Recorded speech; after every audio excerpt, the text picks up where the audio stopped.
నాయకుడు చివరికి ఏమన్నాడు తెలుసా సార్ 75వ దశకంలో ఆర్ఎస్ఎస్ గనక జనసంఘ గనక ఫాసిస్ట్ అయితే నేను కూడా పెద్ద ఫాసిస్ట్. ప్రకాష్ గారు మీరు దయానిధి మారను బైబుల్ లేకపోతే సనాతన ధర్మం అంటే మార్చేస్తారు ఎంత డిఎంకేనే ఒరిజినల్ ఆరేటర్ అవడు అన్నాడు అనుకోండి, మీకు అభ్యంతరం ఉంటుందా?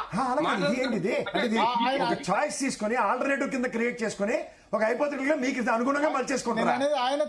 సనాతన ధర్మం పెద్ద పెద్ద ఆయన తప్పు నేను చేసిన తప్పు అని ఒప్పుకొని తీసుకుంటే నేను నాకు క్షమాపణలు కొడుతున్నా అంటే ఓకే, ఒప్పుకున్నాడు అనుకోండి నేను చేసిన తప్పు నేను క్షమాపణలు కొడుతున్నా హిందూ సమాజాన్ని తప్పు క్షమించండి అని అనుకోండి, అప్పుడు ఓకే.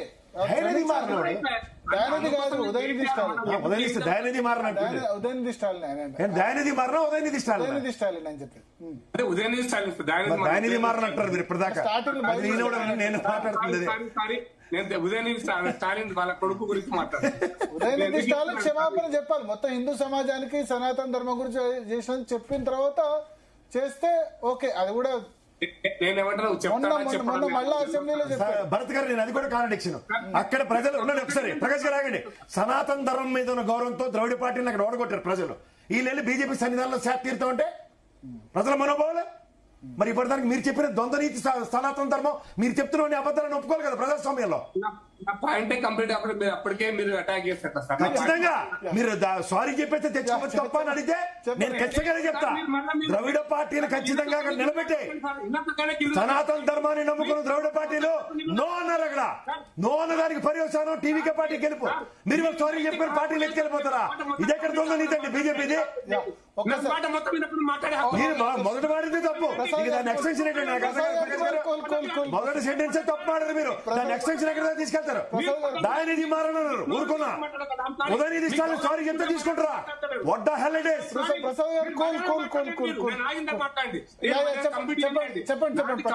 ఊహాజనితమైన ప్రశ్న అన్న, ఊహాజనితమైన సమాధానం అన్న. అదేం చెప్పలే భరత్ గారు, దబాయించకండి మీరు.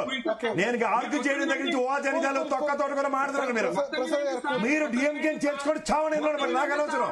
కానీ ప్రజల మనోభావాలు సనాతన ధర్మం మీద ప్రజలకు ఉన్న గౌరవాన్ని ఆ పార్టీని శిక్షించి కూర్చోబెడితే ఏ ప్రాతిపదిక మీద తీసుకుంటారు మీరు?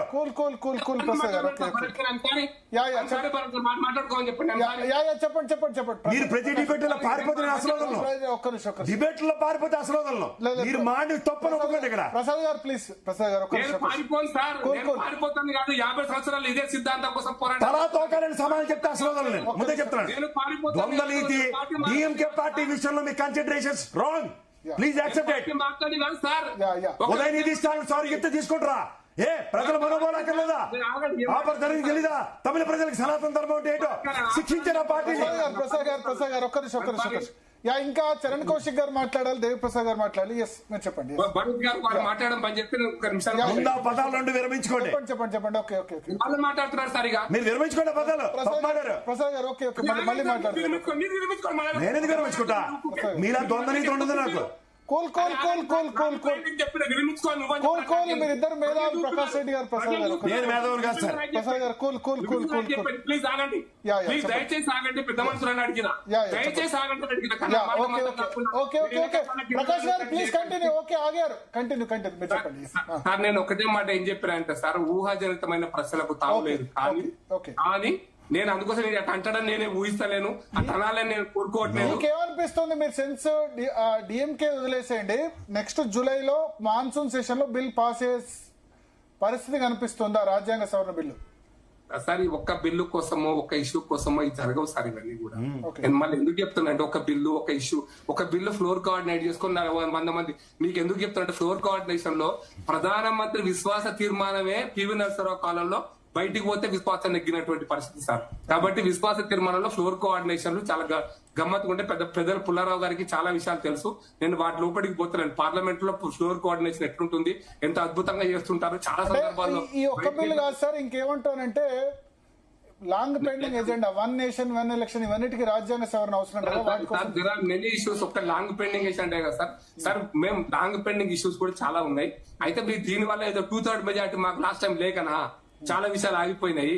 మాకు లేఖన మెజార్టీ లేఖన అవి కొన్ని సందర్భము, కొన్ని సిచ్యువేషన్, పరిస్థితులు ఇవన్నీ వచ్చినప్పుడు తీసుకునే అనేకమైన నిర్ణయాలు ఉంటాయి సార్.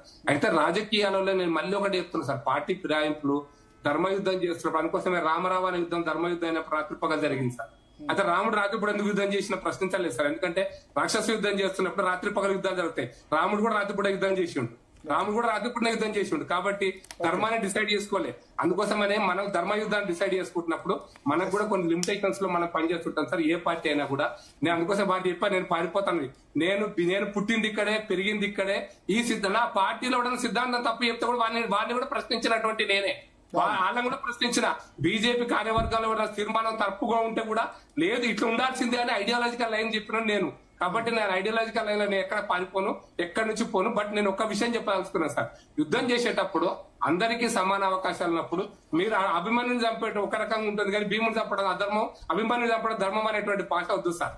అది యుద్ధం జరిగింది, ఫైనల్ గా ధర్మం గెలిచింది అనుకున్నప్పుడు ఫైనల్ గా ధర్మమే గెలుస్తుంది సార్. ఫైనల్ గా ధర్మమే గెలుస్తుంది. ఇది మాత్రం గుర్తుపెట్టుకుంటారు. అది ఆ విశ్వాసం, ఆ నమ్మకం ఉంటే జయప్రసాద్ గారు ధర్మం కోసం నిలబడతామని. జయప్రసాద్ గారు బీఆర్ఎస్ కు లోక్సభలో లేదు, బట్ రాజ్యసభలో ఇప్పుడు వద్దిరాజు రవిచంద్ర ఉన్నట్టున్నారు.